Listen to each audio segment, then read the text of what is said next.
মুসলমান কথা বলতে হবে, বাংলার জমিনে যদি রাষ্ট্র ভবনে যদি আল্লাহর কোরআন দিয়ে আইন বাস্তবায়ন হয়তো, আমার তো মনে হয় বাংলার জমিনে যারা ধর্ষণ করতেছে এই জায়গা থেকে শিক্ষা গ্রহণ করো।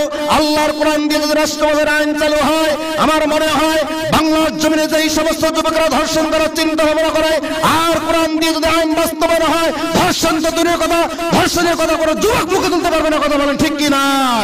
এই কোরআনের আইন বাস্তবায়ন আপনারা কারা কারা চান? দু হাত তুলে আমার আল্লাহ তাআলাকে দেখেন। লিল্লাহি তাকবীর।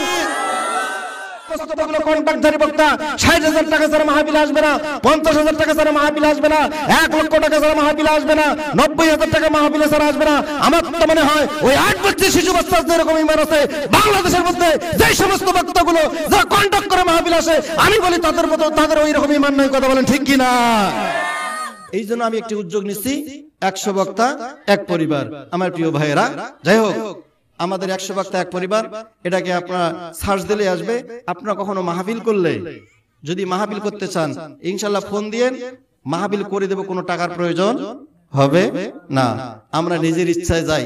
আমাদের উদ্দেশ্য হলো রাসূল সাল্লাল্লাহু আলাইহি সাল্লাম দিন প্রচার করতে কোনো টাকার বিনিময়, টাকা দিতে চেয়েছিল কিন্তু কে দিতে চেয়েছিল? আবু জেহেল। শুধু টাকা না, বাড়ি গাড়ি নারী যা আছে সব দিতে চেয়েছে, কিন্তু আমার নবী কি নিচ্ছে?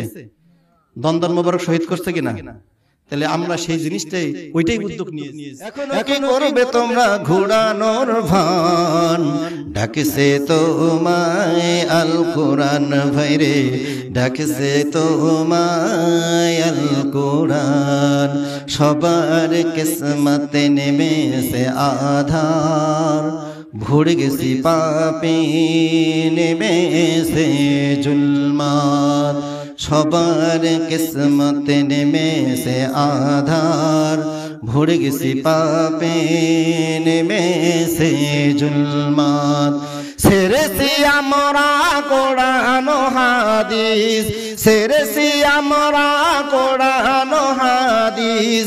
কি করে পাবো খোদারি রহমত, সবার কিসমতে নেমেছে আধার, ভরে গেছি পাপে নেমেছে জুলমাত।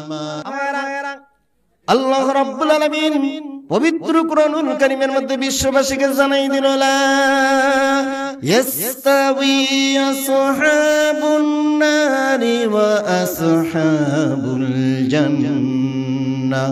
আল্লাহ রাব্বুল আলামিন বলল, ও আমার গোলামেরা, একটি কথা ভালো করে জেনে নাও, জান্নাত আর জাহান্নাম কখনো এক হতে পারে না। তেমনি